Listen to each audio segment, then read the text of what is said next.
আজকে একটা দলের পক্ষ থেকে সংবাদ সম্মেলনের এক পর্যায়ে আমাকে কোনো একটা বিষয়ে জাতির কাছে ক্ষমা চাওয়ার জন্য আহ্বান জানানো হয়েছে। আমি এখানে এই সুযোগটা নিয়ে এটা একটু বলে দেই।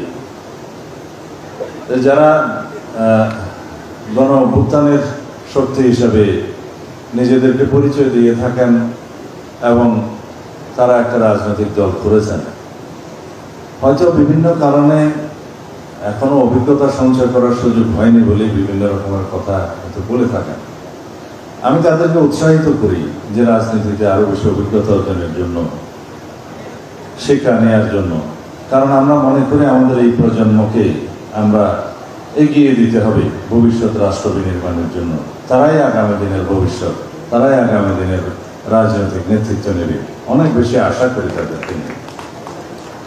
আমার একটা বক্তব্যকে অপব্যাখ্যা করে তারপরে বলা হলো আমি নাকি জুলাই যোদ্ধাদেরকে আওয়ামী লীগের দোসর হিসাবে অভিহিত করেছি গতকালকে সংগঠিত জাতীয় সংসদের বিশৃঙ্খলা যেগুলো হয়েছে সেটার সাথে জড়িয়ে। আমি বুঝলাম না জুলাই যোদ্ধারা কেন নিজেরা সেই বিশৃঙ্খলার দায় দায়িত্ব নিজের কাঁধে নিতে চাচ্ছে।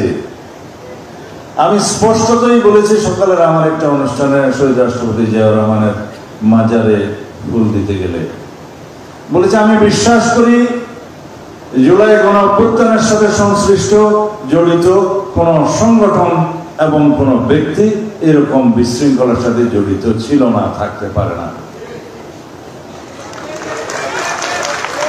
এবং যারা জুলাই যোদ্ধাদের নামে একটা সংগঠন করেছে তারা আমার সাথে যোগাযোগ করেছিল তাদের একটা যৌক্তিক দাবি নিয়ে, যে অঙ্গীকারনামার 5 নম্বর দফায় যে জুলাই অভ্যুত্থানের সময় সংগঠিত সকল হত্যাকাণ্ডের বিচার নিশ্চিত করা হবে। তারা ভয় পেয়ে গিয়েছিলেন, কারণ তারা মনে করেছিলেন অভ্যুত্থানের যে জনগণের উপরে, ছাত্র জনতার উপরে যে হানাদার বাহিনীর মতো ঝাঁপিয়ে পড়েছিল আওয়ামী ফ্যাসিস্ট বাহিনী এবং আইন শৃঙ্খলা বাহিনীর কতিপয় সদস্য, তারা গণহত্যা চালিয়েছে। ছাত্র জনতা কাতারে কাতারে শহীদ হয়েছে। কিন্তু সেই গণ অভ্যুত্থান চলাকালে সেই ফ্যাসিস্ট শক্তি বা তাদের দোসরদের কয়েকজন তো জনগণের হাতে প্রাণ হারিয়েছে, এটাও সত্য। তারা মনে করেছে সেইখানে তাদেরকে কোনো অভিযুক্ত করা হবে কিনা। তা আমি বলেছি যারা জনগণের বিরুদ্ধে দাঁড়িয়েছে, যারা গণ অভ্যুত্থানের নিরস্ত্র ছাত্র জনতাকে হানাদার বাহিনীর মতো ঝাঁপিয়ে পড়ে তাদেরকে হত্যা করেছে, মানবতা বিরোধী অপরাধ করেছে, তারা গণশত্রু, তারা গাদ্দার, তারা বিশ্বাসঘাতক। গণ অভ্যুত্থানের যুদ্ধের ময়দানে তাদের বিচার জনগণ করেছে, সুতরাং তাদের আর বিচার হবে না। সেরকম বাংলাদেশের স্বাধীনতা যুদ্ধে অনেকেই এদেশের বিরুদ্ধে যারা ভূমিকা রেখেছিল, আমি নাম নিতে চাই না, কোনো সংজ্ঞা ও সংজ্ঞায়িত করতে চাই না, স্বাধীনতার 54 বছর পরে তাদের অনেকেই মুক্তিযোদ্ধাদের হাতে প্রাণ হারিয়েছে।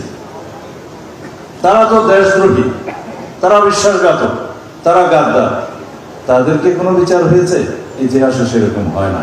সুতরাং তাদেরকে আশ্বস্ত করেছি এবং সেই দফাটা যাতে সংশোধন করে যে আওয়ামী ফ্যাসিস্ট বাহিনী এবং তাদের দোসরদের দ্বারা সংগঠিত সকল হত্যাকাণ্ডের বিচার করা হবে, সেটা বলা হয়েছে। এবং যারা শহীদ হয়েছেন তাদেরকে বীর হিসেবে আখ্যায়িত করা হয়েছে, যারা আহত হয়েছেন তাদেরকে বীর হিসেবে আখ্যায়িত করা হয়েছে। তাদের যাতে ক্ষতিপূরণ দেওয়া হয়, চিকিৎসা সহ ভবিষ্যৎ নিরাপত্তা বিধান করা হয় এবং মাসিক ভাতা সহ অন্যান্য ব্যবস্থা করা, সেই বিধানটা লেখার জন্য আমি নিজে স্ট্যাটাস দিয়ে প্রফেসর আলী রিয়াজ সাহেবের সাথে কথা বলে সেটা আমরা সংশোধন করেছি। এখানে তাদের সন্তুষ্টি হওয়ার কথা, সন্তুষ্ট হয়ে তারা বিদায় নিয়েছে। কিন্তু সেই সুযোগটা জাতীয় সংসদের সেই সাউথ প্লাজায় কিছু কিছু আওয়ামী ফ্যাসিস্ট বাহিনী নিয়েছে। তারা নাম ধারণ করেছে জুলাই যোদ্ধার নাম দিয়ে, নামটা তারা সুযোগে ব্যবহার করেছে এবং সেই আওয়ামী ফ্যাসিস্ট বাহিনী গতকালকের অনুষ্ঠানকে কলঙ্কিত করার জন্য, পারলে বানচাল করার জন্য চেষ্টা করেছে। আমি বলেছি তাদের কথা যে বাংলাদেশের পক্ষের কোন শক্তি, জুলাইয়ের গণ অভ্যুত্থানের কোন শক্তি, কোন সংগঠন, কোন ব্যক্তি এই বিশৃঙ্খলা সৃষ্টি করতে পারে না। এবং এটাও বলেছি যে যাদের বিভিন্ন দাবি দেওয়ার প্রেক্ষিতে জুলাই সনদে স্বাক্ষর করার সুযোগ হয়নি, বা যেতে পারেননি তাদের জন্য উন্মুক্ত আছে। সরকার ঘোষণা করেছে, ঐক্যমত্য কমিশন ঘোষণা করেছে, যে কোনো সময় তারা সেটা স্বাক্ষর করতে পারবেন। হয়তো তাদের সেই দাবি দেওয়াগুলো কালকের মধ্যে নিষ্পত্তি করা সম্ভব হয়নি, ভবিষ্যতে অবশ্যই হবে আশা করি। এই জুলাই সনদ বাস্তবায়ন প্রক্রিয়া নিয়ে আরো আলাপ করবেন বলে ঐক্যমত্য কমিশন এবং মাননীয় প্রধান উপদেষ্টা বলেছেন। আলাপ হতে পারে, আমরা এটাকে গণভিত্তি দিতে চাই, আইনি ভিত্তি দিতে চাই এবং সার্বভৌম ক্ষমতার অধিকারী জনগণের সম্মতি নিতে চাই, যার মধ্য দিয়ে এই সমস্ত সংস্কার প্রস্তাবগুলো একটি স্থায়ী রূপ নেবে।